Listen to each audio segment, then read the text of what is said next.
من سيد أعمالنا من يهده الله فلا مضل له ومن يضلل فلا هادي له. أشهد أن لا إله إلا الله وحده لا شريك له وأشهد أن محمدا عبده ورسوله لا نبي بعده.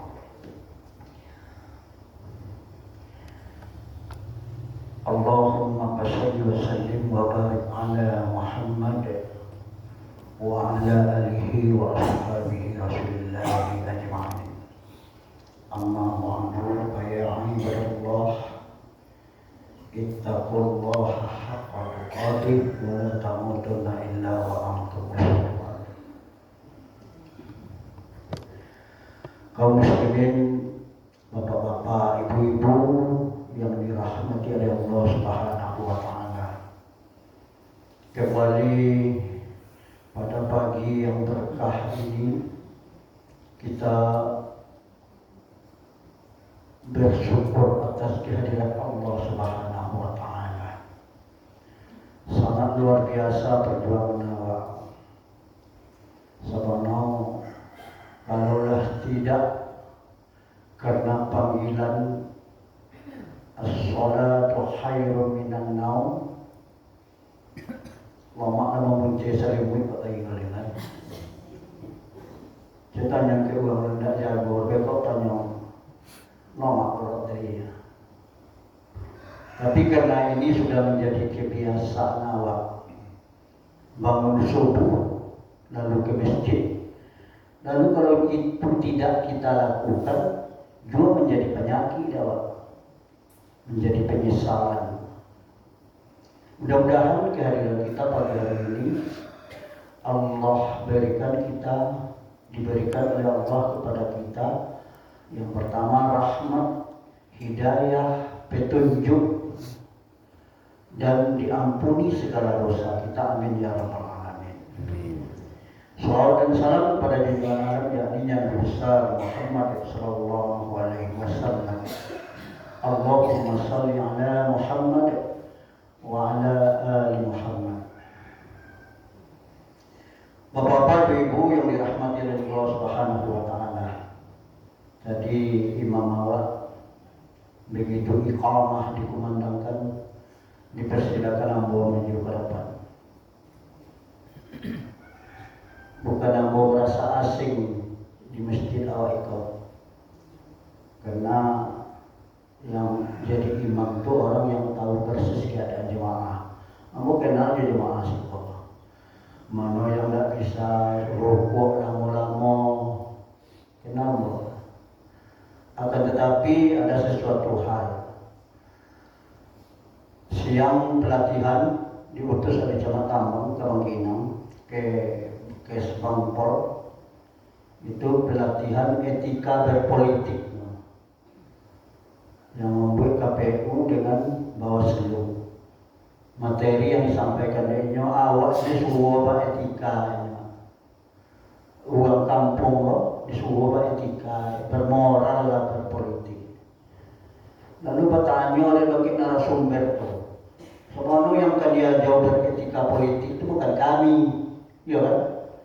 Yang dia jauh etika berpolitik itu para caleg tuh. Imbaunya sodor dia jauh sodor.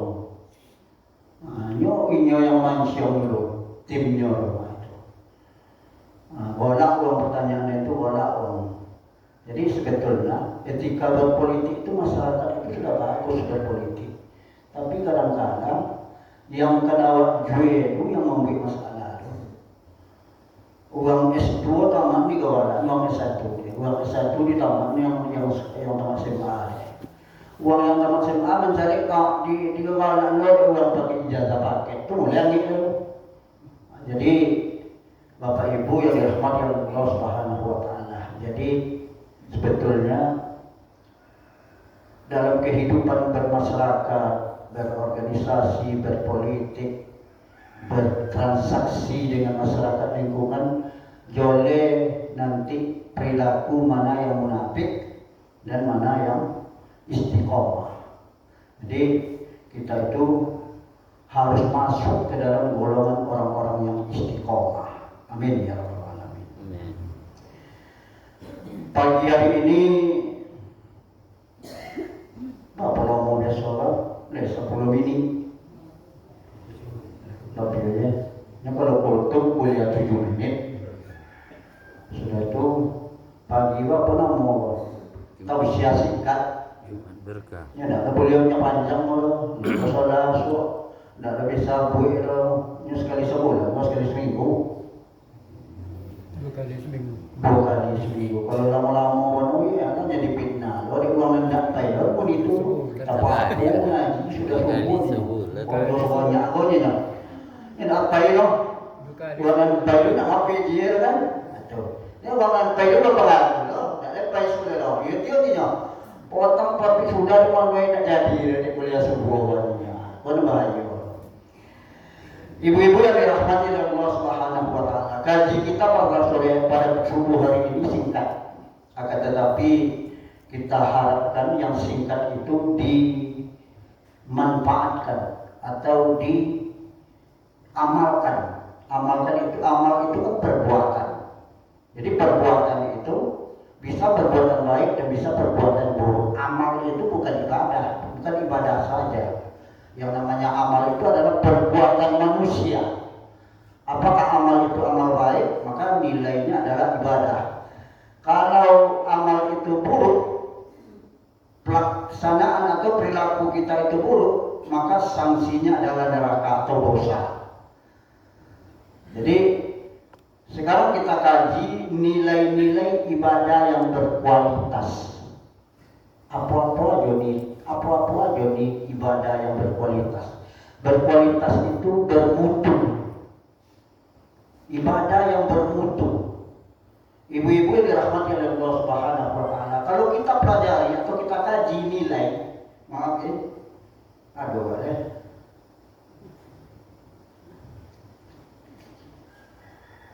Kau tukau bakpo mak.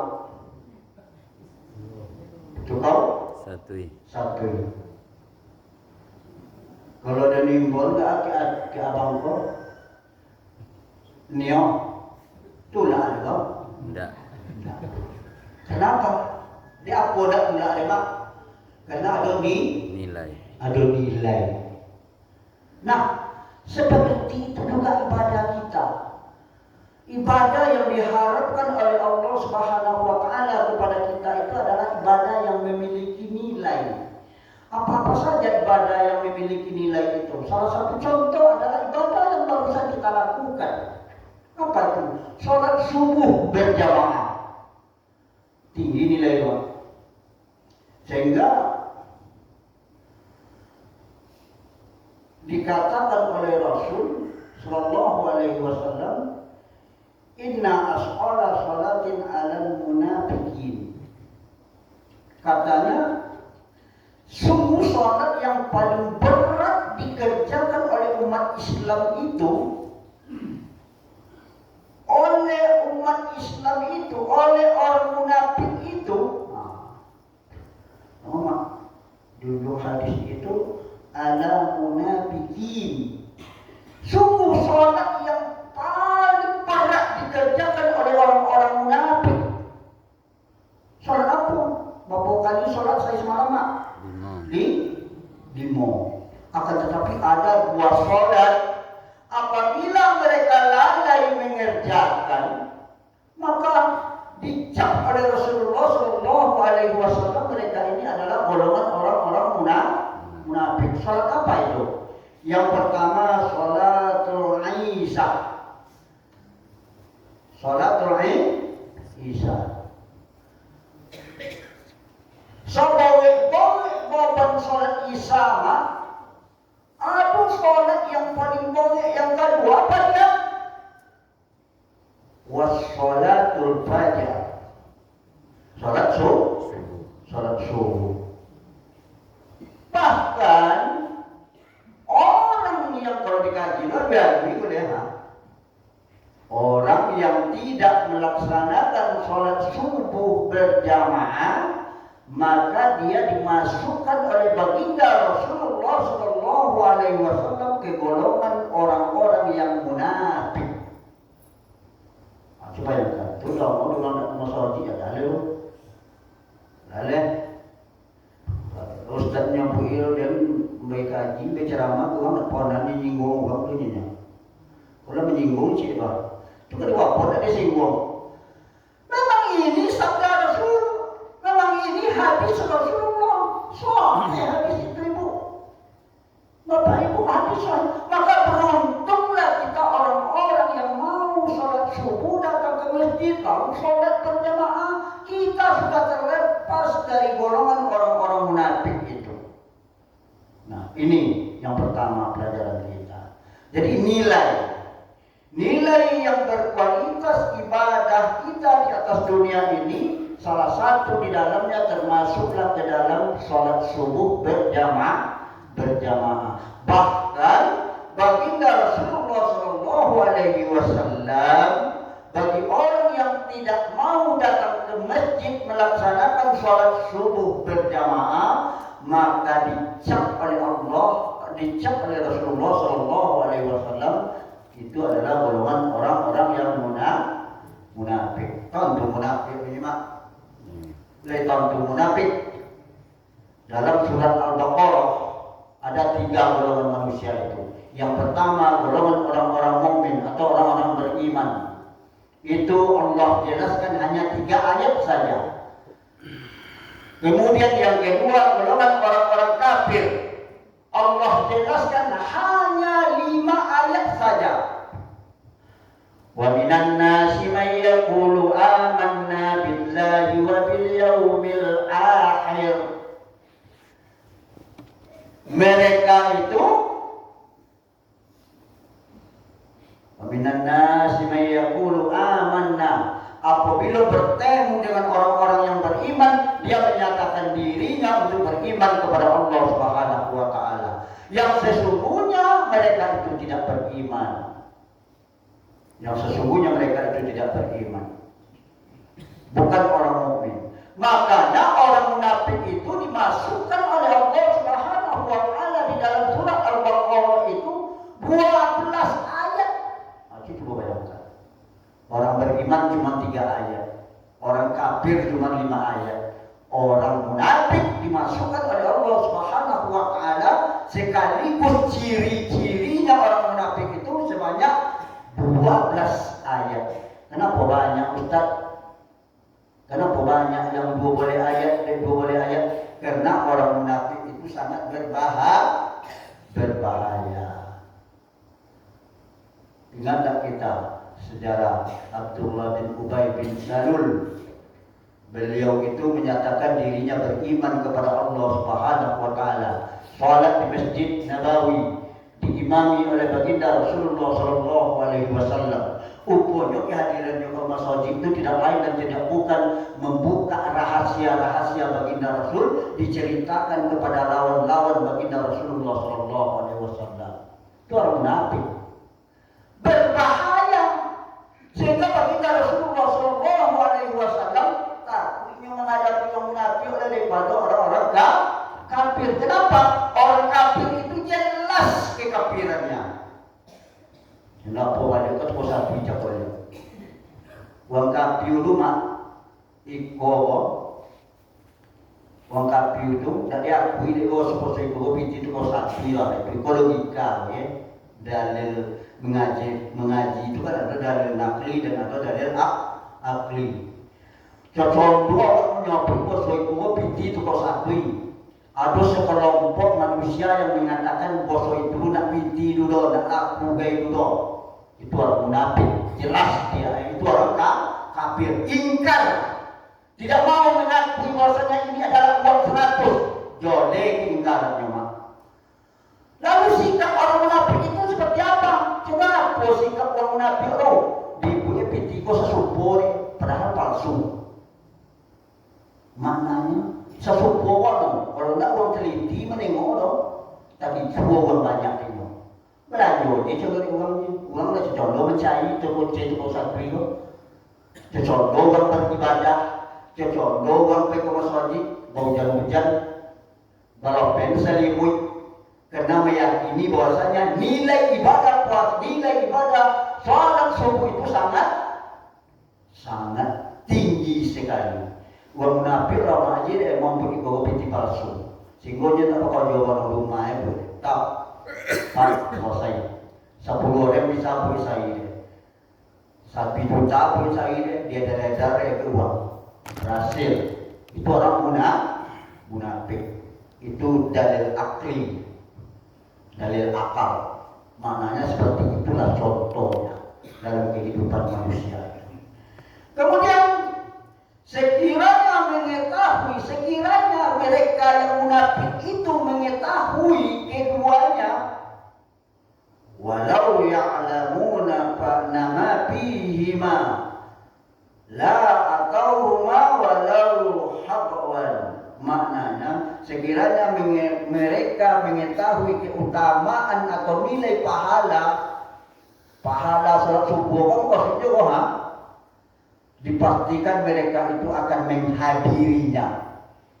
Coba awak kok hadir yakin awak. Mereka itu yakin tak? Orang Islam tidak baik dulu orang Islam. Tapi apakah dia tidak yakin? Yakin, tapi kok tidak ikut, kok tidak datang. Nah, ini yang menjadi persoalan. Jadi pertahankan ini supaya kita jangan masuk ke dalam golongan orang-orang yang munafik. Karena kata Rasulullah SAW, salat yang paling berat dilakukan oleh orang-orang munafik itu adalah salat Isya dan salat subuh. Ibu-ibu yang dirahmati oleh Allah Subhanahu wa taala, apa faedah? Apa yang kita dapatkan salat subuh berjamaah ini? Apa yang awak dapat? Uang tak payah doa awak payah. Dapat tak contoh di uang tak payah itu dapat tak di awak dan payah kok. Kalau dapat juga tak adil Allah tu, ya kan? Tidak adil. Sementara kita mengakui Allah itu maha adil. Kalau kan sama lo mak ayatnya tidak sama. Yang sesungguhnya mereka mengetahui faedah dari perbuatan ibadah yang berkualitas itu, dia tidak akan pasti mau meninggalkannya. Apa itu? Yang pertama, dibukakan oleh Allah pintu rezeki yang tidak disangka-sangka. Itu yang pertama. Nah, beda sama. Ibu yang dirahmati oleh Allah Subhanahu wa taala. Kemudian yang kedua apa lagi? Perbuatan menghadiri masjid pada subuh hari ini adalah lebih baik yang kita dapatkan dari dunia dan seisinya. Siapa bisa mau pulau dunia ni? Tak selalu gopar. Tidak selalu sawit dan awak nawur. Coba bayangkan, tidak selalu gopal dan tidak selalu sawit dan awak nawur. Barang siapa yang melaksanakan salat subuh berjamaah, Allah garansi. Rasulullah SAW menyebutkan mereka itulah yang mendapatkan faedah sama dengan memiliki dunia dan seisinya. Coba bayangkan, nawur pejero waktu. Nawar kabut sawit awak, iwang kabut sawit awak tu. Nawar jabatan tinggi, iwang jabatan awak tu. Karena kehadiran ke masjid pada subuh hari ini sama dengan kekuatannya orang memiliki kekayaan yang dia miliki, lalu sesemuanya itu kita dapatkan. Awak nopel. Tapi apa kaedah? Apa makna yang tersirat di situ? Makna yang tersirat di situ adalah esok di yaumil mahsyar kita terima. Dengar tak kisah riwayat yang disahkan oleh baginda Rasul Sallallahu Alaihi Wasallam? Ada seorang sahabat bernama Sauban. Kalau Jumat mungkin ada sampaikan, ibu-ibu mungkin ada nama. Kalau ada mau dapat apa? Jadi itu kayak itu situ ustaznya. Gua ulang saja. Sauban itu adalah seorang tawanan perang di masa jahiliyah. Lalu dibebaskan oleh baginda Rasulullah Sallallahu Alaihi Wasallam. Waktu itu cara membebaskan tawanan perang itu dibayar oleh baginda Rasul. Kemudian setelah dibayar, kemudian diangkatlah oleh Rasulullah Sallallahu Alaihi Wasallam Sauban itu menjadi ajudannya. Kalau bahasa ini ajudan. Kalau bahasa Apollo pembantu. Membantu di bidang apa sauban itu? Membantu di bidang dakwanya Rasulullah Shallallahu Alaihi Wasallam di Madinah. Lalu ada 3 amalan sauban itu yang menghantarkan dia masuk ke dalam surga di dalam sebuah riwayat. Apa amalan yang 3 yang dibuat di sauban itu? Rutin setiap hari, tidak pernah terlepas. Yang pertama, hampir tidak pernah dia melakukan sholat tidak di masjid. Dia lakukan berjamaah. Hampir tidak ada yang tidak berjamaah di rumah. 1. Tentu dia amat jarak rumah sauban tujuh masjid itu 3 jam perjalanan. Ada awak mana 3 jam perjalanan bang? No. 3 menit ini kadang udah sampai. Sauban 3 jam perjalanan. Bapak cara membagi waktu? Waktu sholat asar dengan maghrib beliau tidak pulang. Tinggi di masjid, itikaf dia. Waktu setelah selesai sholat isya pulangnya. Baru 2 jam 3 jam dia rumah bangkit balik ke masjid. 1 amalan sauban. Setiap dia melaksanakan sholat, hampir setiap 5 waktu sehari semalam itu dia lakukan di masjid secara berjamaah. Lalu tidak tanggung-tanggung jauhnya rumah sauban itu 3 jam perjalanan. Yang kedua, apa amalan ibadah sauban? Yang kedua adalah beliau selalu setelah meneguk setetes air atau memakan korma atau roti, tetap inyo bertanya dulu kaki kanan inyo. Ada kali nang peron dua minum koko, makan koko. Kalau tidak ada kali peron dia makan dia. Dia sauban dengan makan dia sauban bagi 2. Portanoti ko ati nomo di 2 tak. Ko ayu minum nomo dibagi 2. Seperti itu sauban dia lakukan setiap hari. Hampir waktu dia mau makan roti dan minum susu, pasti dia tanyakan dulu kepada sekitar keliling orang yang berada di sekitarnya. Ada yang mau makan? Ada yang mau minum? Kalau tidak ada, baunya mulai makan atau mulai minum. Ada ini mak. Dan tidak ada ini, orang lebih sanang-sanang lah, kowe itu. Amalan yang ketiga sauban itu adalah sauban pernah menjumpai salah seorang. Kalau ini bahasa orang gini, apa namanya itu? Orang lorok-lorok di amparan-amparan toko, kalau di kota. Orang minta-minta. Pernah dijumpai oleh sauban, mereka ini kedinginan. Datang sauban ke masjid, nampaknya lolok di teras masjid deh. Tidak bahasa limunnya. Dibuka ada sauban bajunya soleh. Sayangnya sauban membuat dia bajunya soleh. Ini berapi pakai deh. Berapi pakai deh mak dia jangan lama dia dapat uang ini diselimuti deh. Pada suatu ketika, tak kala baginda Rasulullah Shallallahu Alaihi Wasallam mau mengangkat takbir pada salat subuh, tengok ke belakangnya nampak sauban itu. Bertanya baginda Rasulullah Shallallahu Alaihi Wasallam kepada para sahabat, mana sauban nampak? Tidak ada. Diundurkan oleh baginda Rasulullah Shallallahu Alaihi Wasallam sejenak waktu diangkat takbir. Tunggu 8 tahun dulu. Sauban gua ada kelainan di nyoron, kau ada hadir nyoron. Jadi itu dia awak di masjid tu mak. Kalau lah nak nampak awak ni orang boleh tonyong di jamaah. Tapi kalau tak pandang masjid nak tonyong lah ya. Ha? Tonyong di jamaah mak saya mu nak nampak di mana? Apa tak ada nak nampak masjid dah. Ngolah nak pandang lumpang dulu Isya subuh maghrib. Aduh tahu itu nak nampak dah. Itu yang dilakukan oleh baginda Rasulullah kepada sauban. Setelah Rasulullah selesai melaksanakan salat subuh, menghadap ke jamaah, tengok sauban tak jual bodoh, maka diperintahkan oleh baginda Rasulullah. Setelah kita selesai berzikir ini, kita berangkat ke rumah sauban. Sampai rumah sauban, boswola istri sauban itu menangis. Kenapa kau menangis? Disaubilah Nabi, ya Rasulullah. Suamiku sauban telah berpulang ke rahmatullah, tapi tadi dia sempat melaksanakan sholat subuh sebelum dia wafat. Sholat dunia tapi tidak di masjid di rumah. Akan tetapi ada yang saya herankan ya baginda Rasulullah. Apa itu? Ada 3 yang diletainya. Apa itu? Kenapa tidak jauh? Kenapa tidak jauh? Kalau bawa awak ada itu lah. Apa tidak jauh? Apa tidak jauh? Yang kedua yang diletainya kenapa tidak sodo? Kenapa tidak sodo? Yang ketiga yang diletainya kenapa tidak nembau? Kenapa tidak nembau? 3 amalan yang dia lakukan ini mendatang balik ke inyo waktunya waktunya menghembuskan nafas terakhir. Nio kan mati itu mendatang ke inyo balik. Kalau awak kan mati apa mendatang ke awak Allah? Pikir-pikir lah tu. Kalau awak kan mati kok kan mati apa nak mendatang ke awak gak? Sawit tak patut nas atau upapanen mahi babayu atau apa?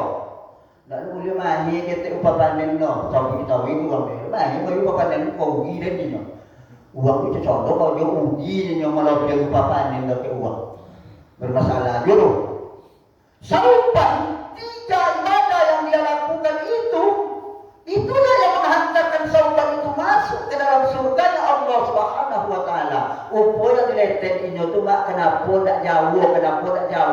Apa tak jauh maden masjid upono pahala ke masjid ini semakin jauh semakin tinggi pahalanya, semakin jauh semakin tinggi pahalanya. Lalu bertanya para sahabat, "Ya Rasulullah, kalau kami makan roti tidak dia ni no, dia kecek dia ni no. Pahala kami ni no. Kalau ini bagus, ibu kan bertanya lagi, cuma masa ini mati ni no. Kecek dah pahala tak mungkin kan ni no.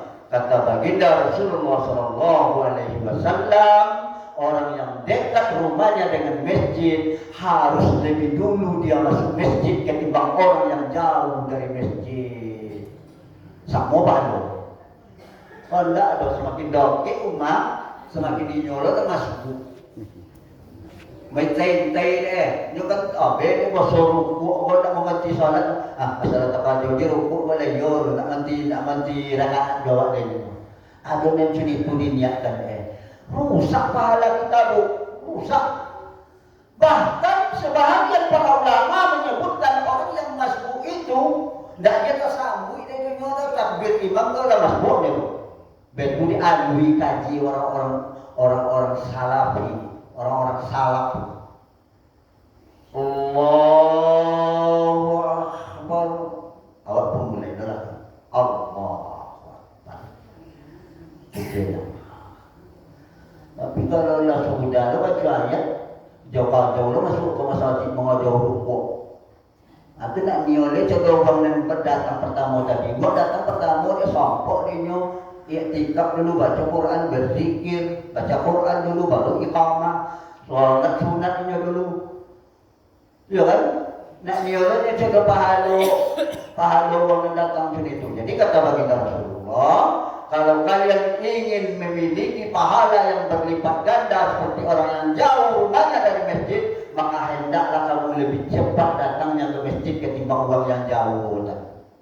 Jadi belum jauh masuk ke masjid daripada awak masuk ke masjid. Kemudian yang kedua yang ditangisi oleh baginda Rasul, yang ditangisi oleh sahabat itu adalah kenapa tidak semuanya. Rupanya ayu oti yang diminum di inyo dan oti yang dimakan di inyo tu apa nak sodo dan biar kamu awak aku di duitnya. Mendatang dia. Lah masuk surga lah ditengok Allah itu surga untuk dia. Akan tetapi masih ada penyesalan dia. Kalau seandainya yang ayu minum atau roti tadi yang kalau di bensodo lebih tinggi pula nilai pahala atau lebih tinggi pula nilai surga yang didapatkan oleh sauban itu. Alaruh. Begitu. Jadi pelajaran yang kita terima pada suku yang berbahagia ini, mari kita buat dan kita kejar nilai-nilai yang berkualitas dalam beribadah kepada Allah Subhanahu wa taala. Semakin susah mengajar ibadah itu, semakin tinggi nilai pahalanya. Hadirin yang dirahmati oleh Allah Subhanahu wa taala, keseluruhan ibadah yang kita lakukan itu Keseluruhan ibadah yang kita lakukan itu perlu ubek. Karena ibadah itu ada dosa di rumah. Contoh tubuh awak dulu perlu ubek. Ibadah kita itu perlu diobati. Bagaimana cara mengobati? Cara mengobatinya itu ada 3. Yang pertama, lakukan ibadah itu dengan ikhlas. Kalau tidak kan ikhlas jangan percuma. Apapun bentuk ibadah yang kita lakukan harus kemauan sendiri. Harus sadar kita sesadar-sadarnya bahwa ini adalah kewajiban kita. Sadarlah awak. Jangan hanya karena terpaksa, karena ada mengharapkan imbalan dan seterusnya. Coba baca di surat Al-Bayyinah ayat 5. Wa ma umiru illa liya'budullah mukhlishina lahuddin. Apa kata situ? Padahal mereka tidak disuruh. Kecuali hanya menyembah Allah dan memurnikan ketaatan kepadanya. Itu yang ikhlas itu. Ibu yang rahmati Allah Subhanahu wa taala, yang kedua harus kita lakukan dengan penuh keimanan, keyakinan. Jangan tak yakin pula dengan ibadah waktu. Makanya setiap kita selesai sholat, jadi biasakan 2 doa ini bu, tambah doa ini. Kok enggak lah? Ya Allah, ya Rahman, ya Rahim, panjangkan umurnya ya Allah. Itu doa ini. Muakan rasa ini, tentang itu inyo, betul ni.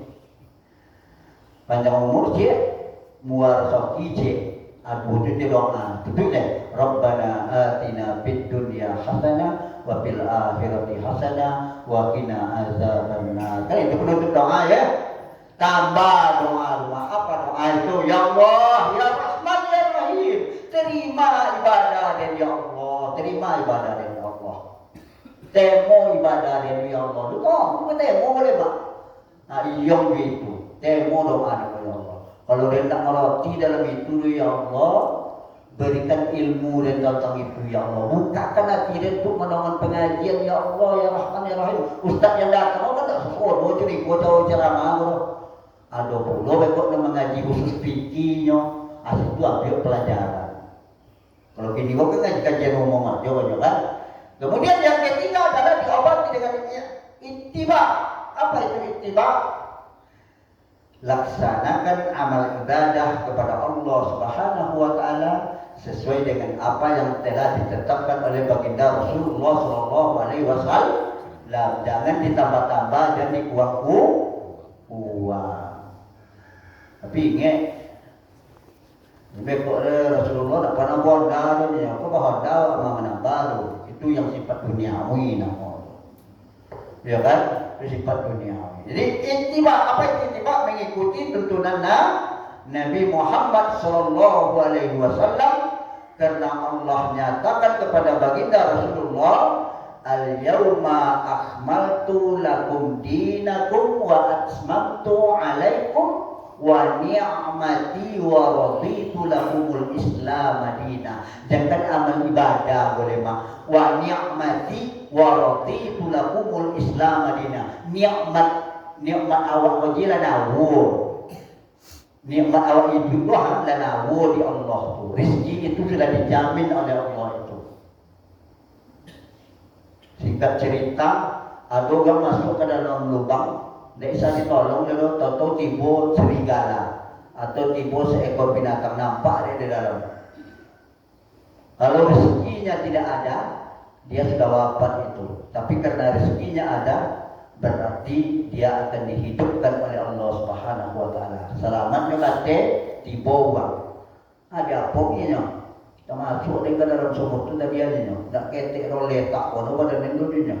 Ada air minumnya. Akhirnya dia ada kawan yang minum. Dia saking gembiranya dapat air minum, suwi, termasuk ke dalam lubang boleh mati. Kosan lesot, ini mandi ayu sawali dekat ulang tadi. Habis itu dah, tidak akan bisa soki gue hilangkan. Batu kau je amor, dia kan hilang.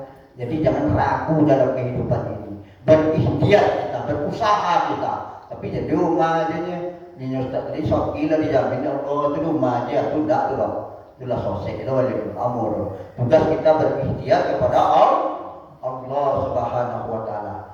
Baik ibu hadirin yang dirahmati Allah Subhanahu wa taala, mudah-mudahan kajian kita pada subuh yang berbahagia ini dapat memberikan motivasi kepada kita bersama. Mari kita tingkatkan.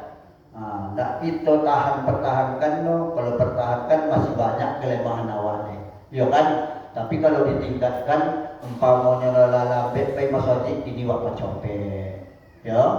Kalau nolak kau tiba di masjid langsung aja dulu ini salat sunat awak dulu, ya kan? Sudah salat bekok, salat fardu awak lakukan juga balik bekok sunat, salat sunat. Akan tetapi ingat, ada salat sunat itu yang dilarang dan ada yang diperbolehkan. Sudah salat asar, salat sunat dulu.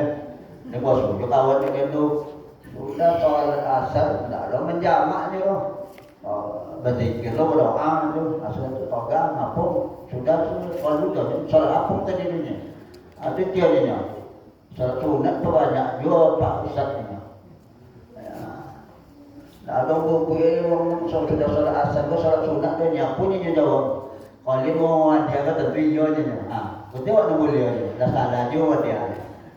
Padahal seluruh para ulama menyatakan bahwa setelah selesai sholat asar itu tidak ada sholat sunat. Kenapa tidak ada?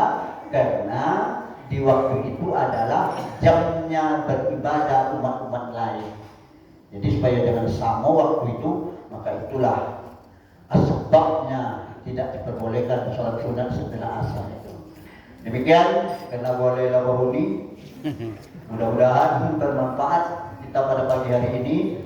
Bapak Ibu, ambo kan supir ambulan sekaligus diusati dulu. Jadi dalam minggu pun lepas 3 dah meninggal. Insya Allah bisa terselamatkan, akan tetapi ada kelainan. Apa kelainannya? Mereka itu rata-rata di bawah umur, artinya di bawah umur awal. Tadi malam hampir 1 bulan di rumah sakit koma. 1 bulan di rumah sakit koma. Nah, coba bayangkan tadi malam baru meninggal. Dan pulang dari Bangkinang malam tadi jam 8. Setelah selesai sholat isya, dan nak buka-buka buku dia membaca, tiba telefon, Pak, siapa nama Udo Kijul meninggal. Jawab lo. Lah sampai ke rumah almarhum, tiba seorang yang menelepon, Pak, ada orang sakit Pak, untuk ke Hermina. Tiba rumah jam 2. Jam 2 di rumah tu. Kenapa dah? Potong selama musim hujan 2 bulan lama, dah lah orang sakit lo, dah bebas lo, jadi hujan kan? Kali-kali hujan tak masalah tu. Sehingga orang baru ketika kami nampak motor tu dia pengaji tahu, Ustaz kami agaknya tak lo. Penyakit hujan ni tu. Jadi ibu yang dirahmati Allah, seperti itulah perjalanan hidup itu. Jadi mati itu tidak menunggu sakit. Ingat tu, mentang-mentang sehat juga tahu tak akan mati lo. PD je tak ibadah-ibadah. Mati itu bukan menunggu sakit, orang sehat juga bisa mati. Mati itu bukan menunggu tua, orang muda juga bisa mati. Wah program ni lah tu. Mudah-mudahan kita termasuk ke dalam golongan orang-orang yang diijabah oleh Allah Subhanahu wa taala doanya. Kita tutup tausiah kita pada pagi hari ini, mudah-mudahan bermanfaat. Akhirul kalam wabillahi taufiq wal hidayah.